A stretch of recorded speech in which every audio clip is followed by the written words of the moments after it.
নাকি চাল কিনে ভাত খাই, একটা ভেঙে গেছে, ছোট ছোট বাচ্চা নিয়ে খুব কষ্ট আছি। দেখেছেন, এই তো সব মাছ দেখতে তো পাচ্ছেন আপনারা, দেখুন মাছ সব ডুবে গেছে, বীজতলা ডুবে গেছে। এই বার্তা কিন্তু সবাইকে দেখাতে চাইছে এই বাবু কিন্তু খুব গরিব মানুষ, দিন আনে দিন খায়, ধান চাল কিনে। এর বীজতলা পচে যাচ্ছে, বীজ কোত্থেকে পাবো? চিন্তার বিষয়, আপনারা বিচার করুন, আপনারা দেখুন। তাহলে আপনি কি আজ সমস্ত গাছ কেটে নিয়ে বাড়িতে নিয়ে যাবেন? বাড়িতে এগুলো ঘাস নিয়ে যাচ্ছি, পশু খাবে আর আমরা ভালো মন্দ খাবো, যাই হোক একটু দুঃখ সুখ করে আলু ভাতে ডাল ভাতে খাবো।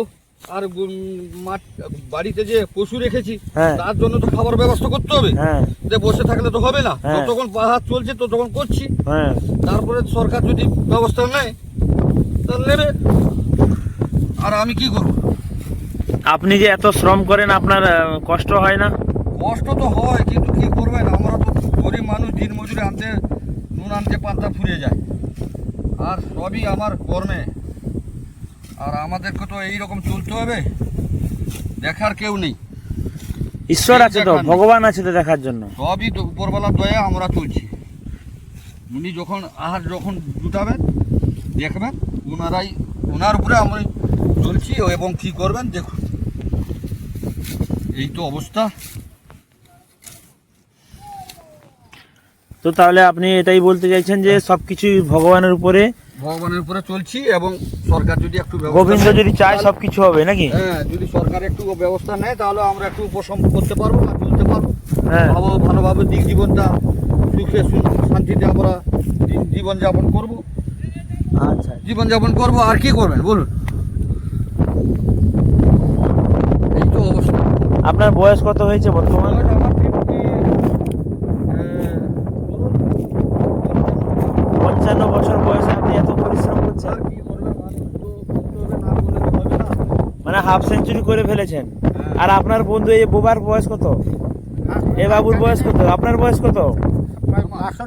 62 বছর বয়সে সাইকেল চালাচ্ছে, মাছ ধরছে, কোনো ব্যাপার না, মজুর যাচ্ছে প্রত্যেক দিন তার 500 টাকা ইনকাম আছে।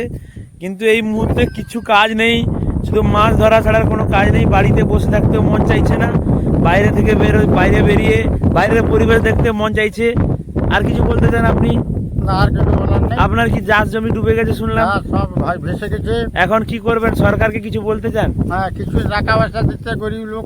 টাকা পয়সা মানে ক্ষয়ক্ষতি, যাতে গরিব মানুষ যাতে বাঁচতে পারে।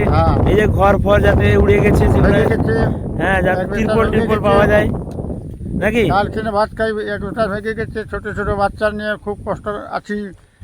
আর আপনি মাত্র 30 ডিসমিল জমি চাষি, কোত্থেকে আনবেন? এই বার্তা কিন্তু সবাইকে দেখাতে চাইছি এই বাবু কিন্তু খুব গরিব মানুষ, দিন আনে দিন খায়, ধান চাল কিনে নাকি? তো যাই হোক, আমরা সুইবাবুর এই ভিডিও থেকে সবাইকে বার্তা দিচ্ছি, সচেতন থাকুন, বৃষ্টিতে বাইরে বেরোবেন না নাকি? আর সরকার যদি ব্যবস্থা নেয় তাহলে আমরা একটু সুখে শান্তিতে কাটাতে পারবো। একটু সরকারকে আমি আচ্ছা হোক, আমাদেরকে দেখুন, তাহলে এখানে আমার